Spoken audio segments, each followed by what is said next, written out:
In a prehistoric veldt, a tribe of hominins is driven away from a waterhole by a rival tribe, and the next day finds an alien monolith. The tribe learns how to use a bone as a weapon and, after a first hunt, use it to drive the rival tribe away. Millions of years later, Dr. Heywood Floyd, chairman of the United States National Council of Astronautics, travels to Clavius Base, an American lunar outpost. During a stopover at Space Station 5, he meets Russian scientists who are concerned that Clavius seems to be unresponsive. He refuses to discuss rumors of an epidemic at the base.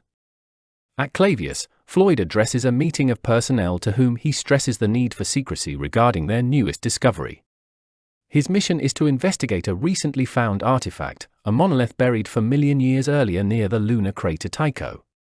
As he and others examine and photograph the object, it emits a high-powered radio signal. 18 months later, the American spacecraft Discovery 1 is bound for Jupiter, with mission pilots and scientists Dr. Dave Bowman and Dr. Frank Poole on board, along with 3 other scientists in suspended animation.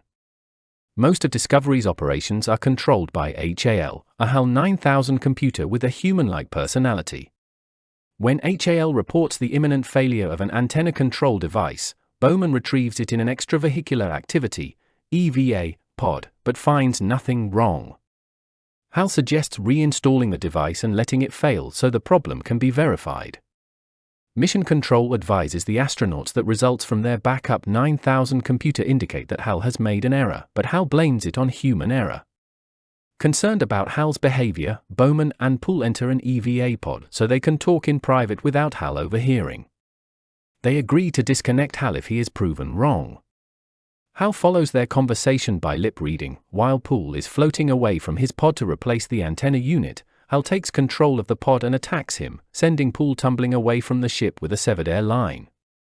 Bowman takes another pod to rescue Poole. While he is outside, HAL turns off the life support functions of the crewmen in suspended animation, killing them. When Bowman returns to the ship with Poole's body, HAL refuses to let him back in, stating that their plan to deactivate him jeopardizes the mission. Bowman releases Poole's body and opens the ship's emergency airlock with his remote manipulators.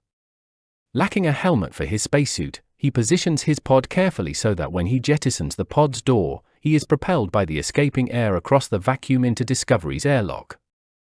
He enters HAL's processor core and begins disconnecting most of HAL's circuits, ignoring HAL's pleas to stop.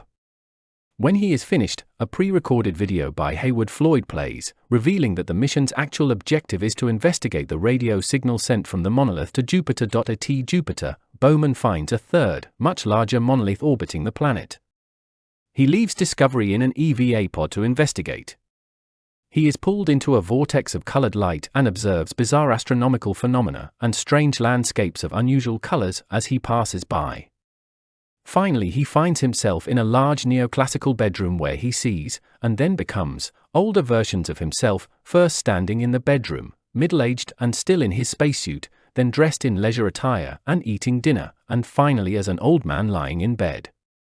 A monolith appears at the foot of the bed, and as Bowman reaches for it, he is transformed into a fetus enclosed in a transparent orb of light, which afterwards floats in space above the Earth.